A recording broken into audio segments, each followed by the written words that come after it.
Welcome to the Human Capital Innovations Podcast, your go-to source for personal, professional, and organizational growth and development. We hope you tune in often for all things people management, organizational development and change, organizational leadership, and social impact related. Maximize your personal and organizational potential with Human Capital Innovations Podcast.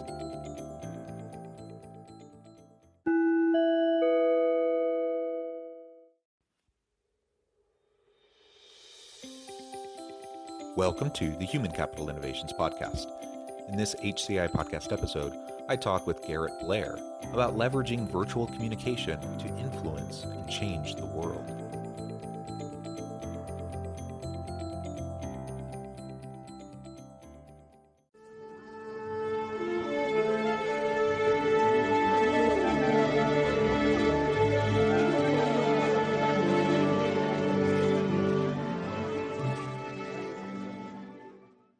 Garrett Blair, welcome to the Human Capital Innovations Podcast.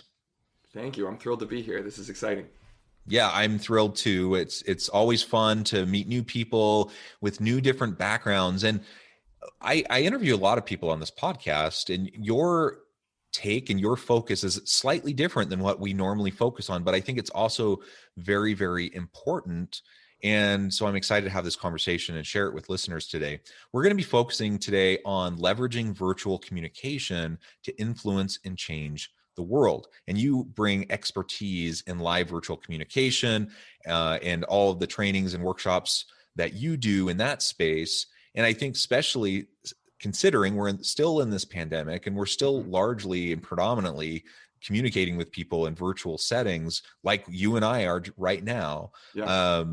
It's really important for us to understand the principles behind effective virtual communication and how we can leverage that to make it the difference that we want to make. Because I think one thing is clear, that pretty much everybody out there wants what they do with their life. They want to have meaning and purpose, and they want it to matter. They want to make a difference. And the way we portray ourselves, whether we like it or not, contributes or detracts from that. And so if we want to be the change we want to see in the world, and we want to have a positive influence on others, we just have to have that kind of a focus. So I'm excited to share your expertise with listeners. As we get started, I wanted to share Garrett's bio with everybody. Garrett Blair is on a mission to build an elite force of live virtual communicators who can leverage the medium to create a competitive advantage and influence change worldwide. During the pandemic, he's been busy crafting revolutionary techniques and methodologies, which now make up his live virtual communication playbook and approach to performance coaching for public speakers. Garrett's no stranger to the business of effectively communicating ideas, with 20 years of education, curriculum development, and theater, stage performance, and direction experience. He trains corporate sales teams with members across the country, coaches TEDx speakers, teaches online workshops, leads webinars, and works with private clients, all of which usually happens before lunch. What's important to Garrett is that anyone who has an idea to share has the ability and that they have the skill set to change the world. And I just love that. I love your focus, everything that you're doing. Thank you for your contributions. And before we launch into the conversation, anything else that you would like to share by way of background or personal context with listeners today? No, I just want to say hi. I'm really excited to be a part of this discussion. I think that, that this device has sort of, exploded, right? We kind of turned into a Zooming culture overnight a little over a year ago. And, I immediately went to looking at how are we now communicating through this device. After a couple of years of working in public speaking, after spending, over 2 decades in education and theater, I turned my attention and went, okay, so now we're all communicating here. How is this going? Is there anything we can do here to be better so that we can better communicate our ideas to each other? And that sort of prompted the entire track that I've gone through over the last year to develop this live virtual communication playbook. Yeah, that's wonderful. And I appreciate you sharing a little bit about your history in this context, because it does seem like you have a bit of a unique background, but also a particular skill set that comes from that background that's very well suited for this moment. I think. Go ahead. And that's the thing is I'm not. I didn't enter into this field from, sort of the corporate world or from sales. I'm a theater artist. I was for a long time. I was an educator, like you said, a curriculum developer, a teacher trainer. So bringing those two worlds together, which is really, theater and education is all about how do you communicate your idea to people who are listening? How do you keep them interested? How do you put them through a journey and enhance their experience? And when it comes to whether it's the performance of public speaking or speaking through this device, it's all about what is the experience of the other person and what can we do over here to enhance that experience and make sure that they understand our ideas as we're communicating them. I love that. I love that. So let's start there. Mm-hmm. I think there are general principles around effective public speaking and influential, motivating types of speaking and communication. Which of those kind of general principles do you find translating really well over into this virtual space? And are there any that perhaps don't fit quite as well when we're sitting behind a computer screen? Help me understand that approach. Yeah, so I think, I was leading a virtual workshop just when the pandemic had hit. It had become a virtual workshop at that point. And so I'm trying out some new ideas. What can I do with this device? What can I do through this medium? And I asked everybody in the workshop to turn off their videos to start an exercise. So I turned, to the side to grab my water to kind of take a quick break. And when I turned back to the screen, everybody was gone. I mean, we're talking about a group of, I think it was like 18 people or something. I had all of their squares up in my gallery view, and I look back and they're gone. And it's just name squares, right? And I had this like surreal experience in the moment. Here was this entire group of people that I had been talking to. I'd been looking at their faces. I'd been communicating with them, trying to check in to see if they understood what I was doing, like I would if I was in person. And now there was nobody there. And I had this sort of like existential crisis. Like, who am I talking to? Where are these people? What's going on? And at the same time, I realized, wait a minute, they can still see me. My video is on and working just fine, and they're sitting there. Nothing has changed for these people, and they are waiting for me to lead them through this experience. And it was at that moment that I understood sort of, oh, this is the issue facing us with this device, and here's the solution, right? And what I realized was, this medium replaced our social interactions so quickly, right? I think I heard you mention in a recent talk that the pandemic has accelerated this kind of technology, right? And kind of dropped it on us. Boom, here it is. And we all went, oh my gosh, thank goodness I can now communicate with my family like I would, or my friends or my coworkers, just as if I was in person. The issue is that because this is such a great substitution for face-to-face interactions, we treat it as such. It feels as though we are talking to each other as if we're in the same room. So we use those communication cues, and our brains are primed to receive those cues. The problem is that the device skews those cues and misrepresents those things.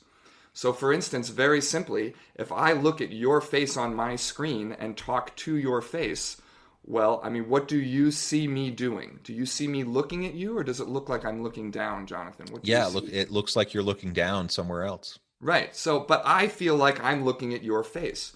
But what your brain is telling you is, oh, Garrett's looking somewhere else. He's not as interested in this conversation. He's thinking about something else. I don't have his attention. He hasn't gotten it.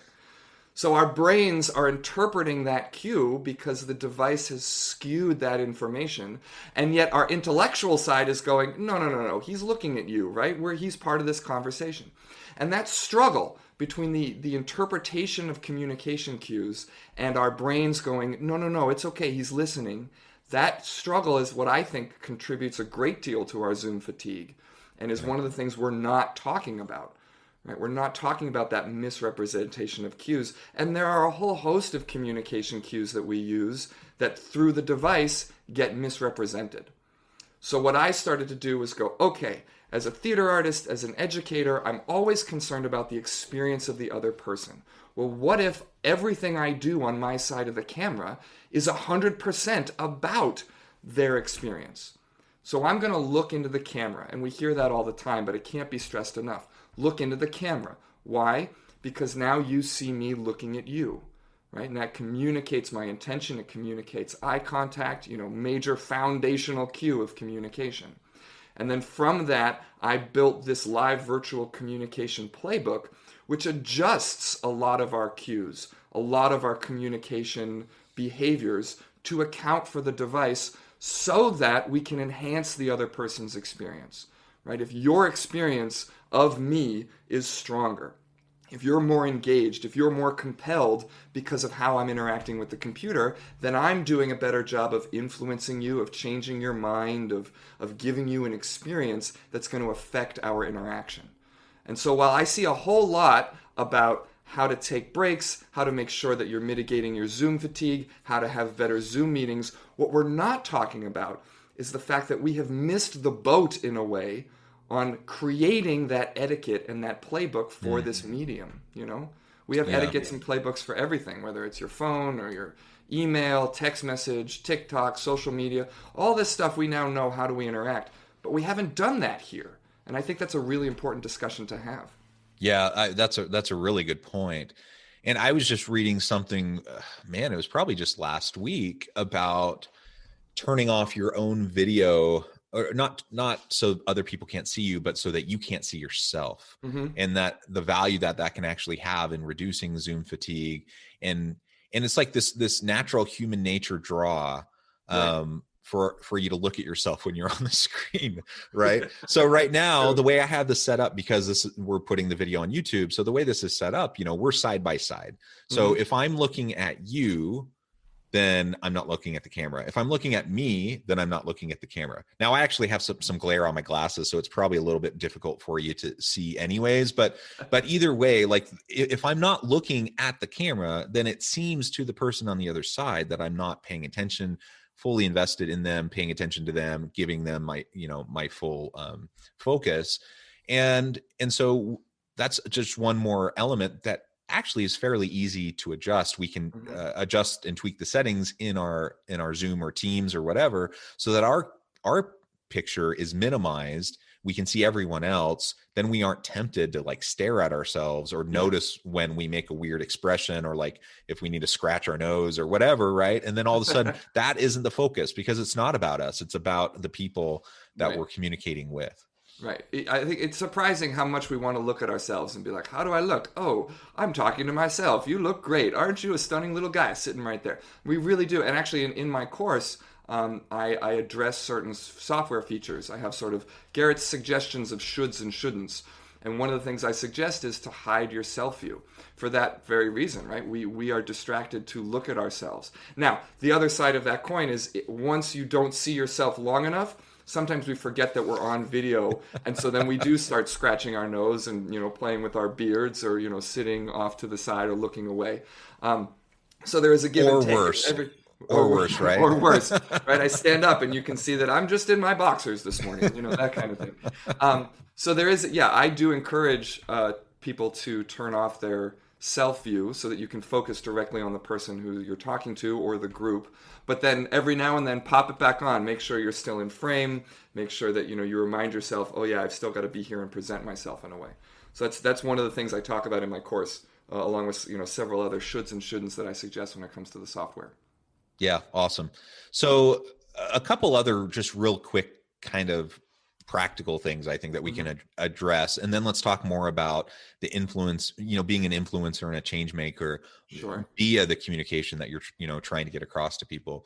So I look at your background, for example, and it's a compelling background. Thank you. So kudos to you. Like as soon as we jumped on the call together, I'm like, ooh, I'm like visually noticing all these cool things that you have right behind you, and not because they're distracting, but because it just creates kind of a framing around you and gives me a sense of your personality and all of that.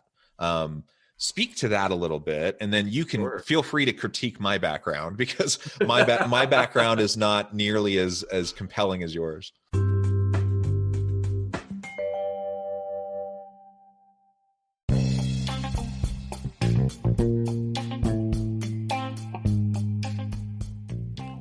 I'm excited to announce the publication of my new book from HCI Press, The Alchemy of Truly Remarkable Leadership. ordinary, everyday actions that produce extraordinary results. Consider how the nature of work has shifted over the past 50 years. With increased globalization, rapid technological advancement, and the shift in economic composition, the average job of today looks very different than the average job of 50 years ago. What will the jobs and organizations of tomorrow look like? Moreover, what does this all mean for organizational leaders? What are the core competencies and capabilities of organizations and their leadership that are prepared for continued disruption and geopolitical and socioeconomic shifts? Regardless of what the future holds, increasingly, leaders need to be socially minded, data-driven, decisive, champions of talent, and disruptors of the traditional notions of leadership, teams, organizations, and work. The alchemy of truly remarkable leadership will help you to explore your own leadership competencies and capabilities and consider ways to apply and implement them into your workplace and personal life.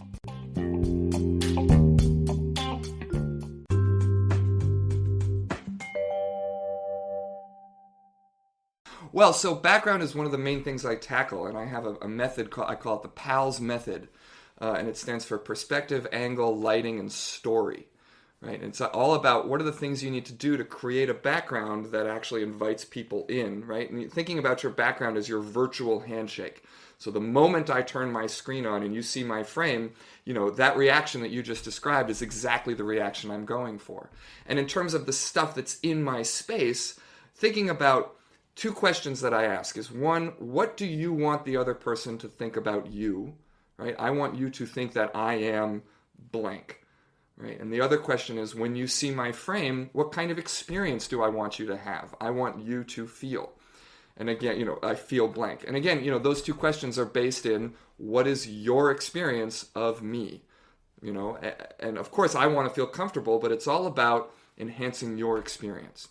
So crafting things, right? You can see I've got over my shoulder, I've got my little Star Trek ugly doll, right? Suggests my Trekkiness. I don't know if you can tell the models down here, but I got some space, my Star Wars Middle Earth models. There's a slide rule in the background over here. I've got, as we talked about a little earlier, I think, my rocket ship, the Lego Saturn V rocket ship. So all of these things suggest the kind of person that I am, the things that I'm interested in, my training, my background. And they're crafted in a way so that, like you said, they're not distracting, but that they are interesting. Right? They allow you to dive into who I am and what my world is, and then prompt maybe some conversations about the things that we see, which might lead to other conversations. Right? So that's a big part of it. Right? A lot of people say, I don't know how to get on, I don't know how to make my background feel great. Right? I'm always worried about my lighting. I'm always worried about what I look like and where things are going. And this is a way to go feel comfortable, feel confident, so that you can project that kind of presence you want and give the other person the experience of your virtual handshake. Now, to your question about your frame, here's what I'll say. A couple of things. I would suggest, first of all, your camera is a little high.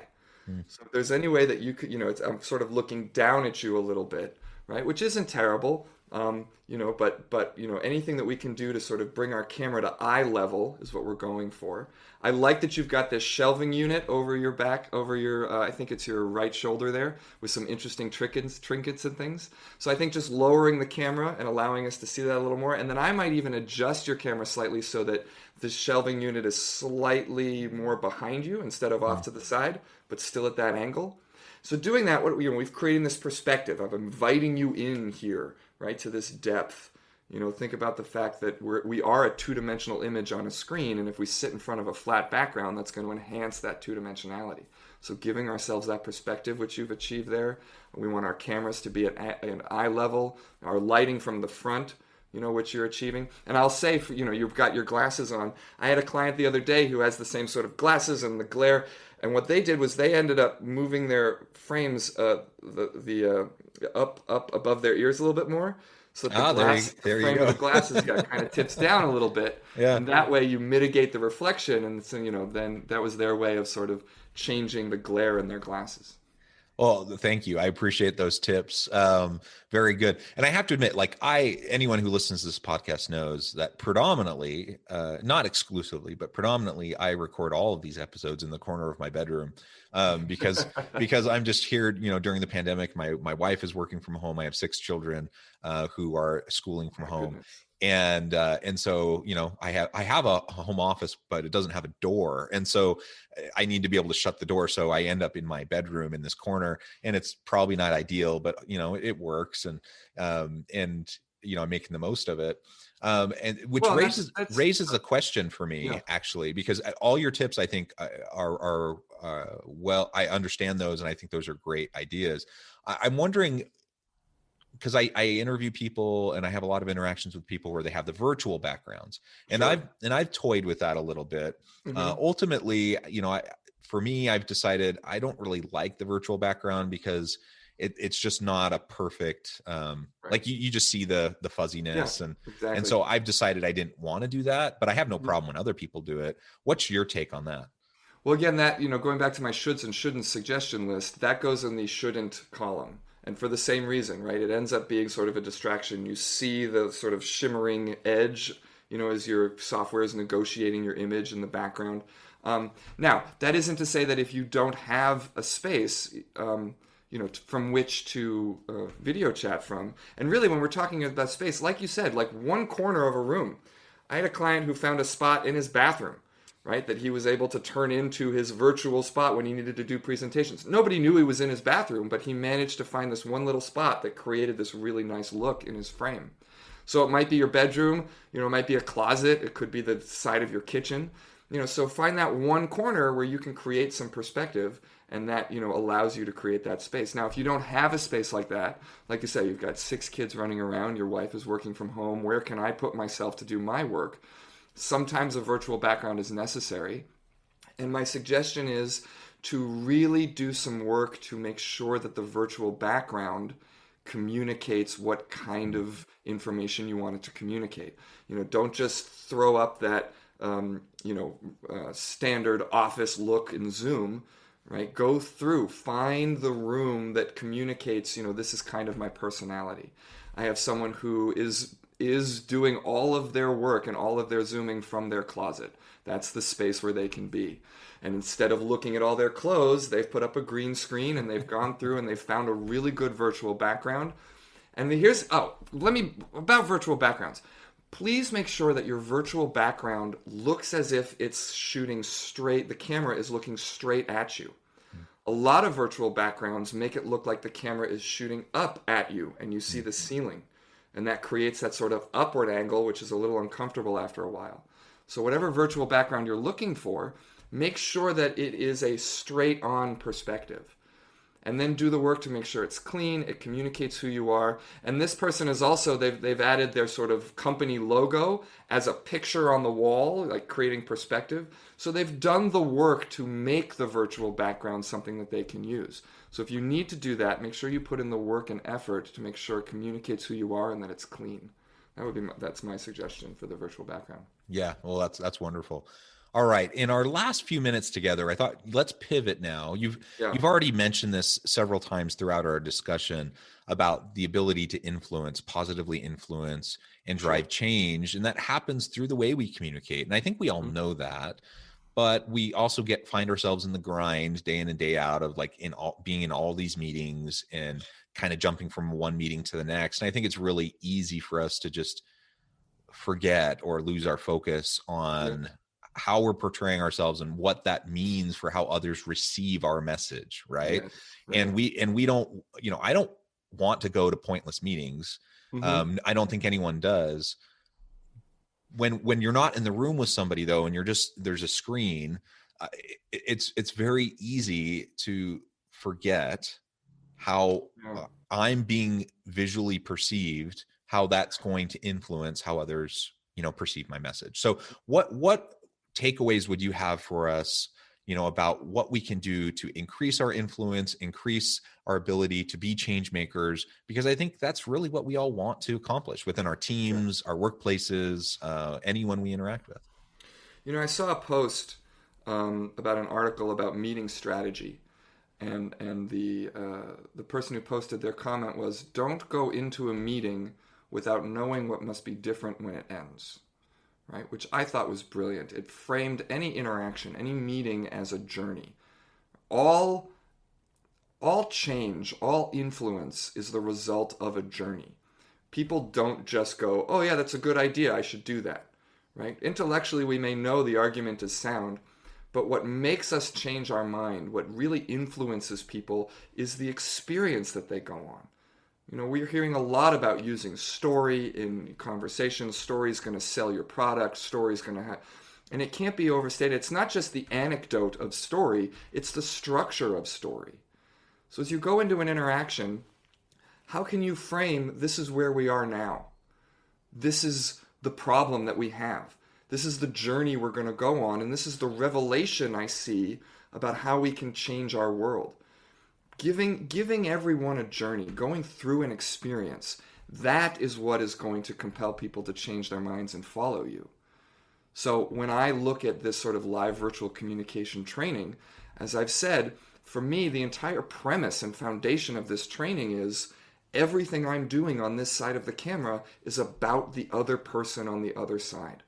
It's their experience that matters the most. And so if I can do my work to lead them through a journey, then I'm going to bring their emotional mind into this, their emotional intelligence. I'm going to move them through some cathartic experience, even if it's talking about third quarter numbers and what our projections are for fourth quarter and next year. If I can frame that information in some sort of journey and experience, I have a better chance of influencing. And when it comes to the device, what's important to think about is what's at stake. What's at stake for the person on the other side? If they don't do what I ask them to do, or if they don't change their mind, if they don't, respond to my call of action, then what's at stake for them? And I can use those stakes to up the level of importance of this conversation. And if my conversation is really important, then it doesn't matter if I'm looking into a camera or I'm talking to a rock or a starfish. I'm going to communicate with urgency and intention and passion and focus because it's so important. So I think those are the two things when we really want to try and bridge the technology to reach each other, is how can I offer someone an experience of our interaction? And then why is this so important? And can I speak to their stakes, right? This is for your betterment, right? That's why this is important. And that drives an authentic delivery through the device. I love that. Thank you, Garrett. It has been a real pleasure talking with you today. I appreciate all of your insights, all of your tips and suggestions. Before we close today, I wanted to give you a chance to share with listeners how they can get connected with you, find out more about what you're currently doing in your world of work, and then just give us the last word on the topic for today. Sure. Well, I guess I'd say first, everybody has the potential to communicate powerfully through this medium. Whether or not you're a great in-person speaker, you can be just as great, if not more powerful, through the medium. So if you're interested in training, if you're interested in learning how to up your Zooming game, you can go to my website at garrettblair.com. That's GarrettBlair.com. And the first thing you can do is just type in your email address and you will get my LVC Essentials. These are 4 crucial skills that you can use to 10x your Zooming game. Really simple things. Print out the PDF, stick it up next to your computer. Beyond that, you can navigate to courses.garrettblair.com, where you can see my LVC training course, live virtual communication training course, as well as my small course, the PALS Method, which is a quick 20-minute module that'll help you craft your great background in your virtual handshake. And beyond that, scroll down to the bottom of the page and fill out the contact form. Let me know what your goals are for you or your team when it comes to virtual communicating, and we can set up a chat to see how we might be able to achieve those goals. Finally, what I'd like to say, we can do a better job communicating through this device. Right? We have all accepted that we are all at home. We're all sort of looking off to the side. There's other stuff going on. We've kind of accepted that level and standard for this medium. And I'm saying we can do better. We can change the way in which we interact. We can develop a new skill set to really be able to leverage this device to create that competitive advantage and influence change. So hit me up on the website. Let's learn how we can all join this elite force of live virtual communicators and change the world. Awesome. Thank you, Garrett. It has been a real pleasure talking with you today. I encourage listeners to reach out, get connected, find out more about what Garrett and his company can do for you. Check out his trainings. And as always, I hope everyone can stay healthy and safe, that you can find meaning and purpose at work each and every day. And I hope you all have a great week.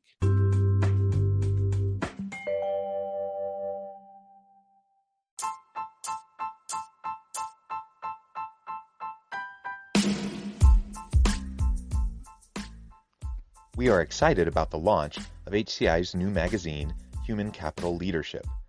Human Capital Leadership is a free, interactive e-magazine designed to help individuals, leaders, and organizations find innovative approaches to maximize their human capital potential. We will be publishing issues quarterly in August, November, February, and May. Check out the first issue and let us know what you think.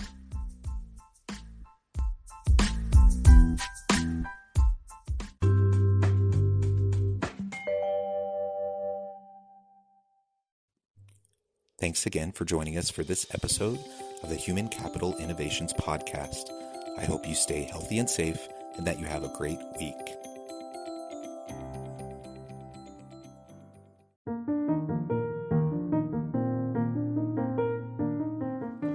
Check out our new weekly LinkedIn newsletter, Alchemizing Human Capital, exploring industry trends via original research and interviews with executives and thought leaders from across the globe.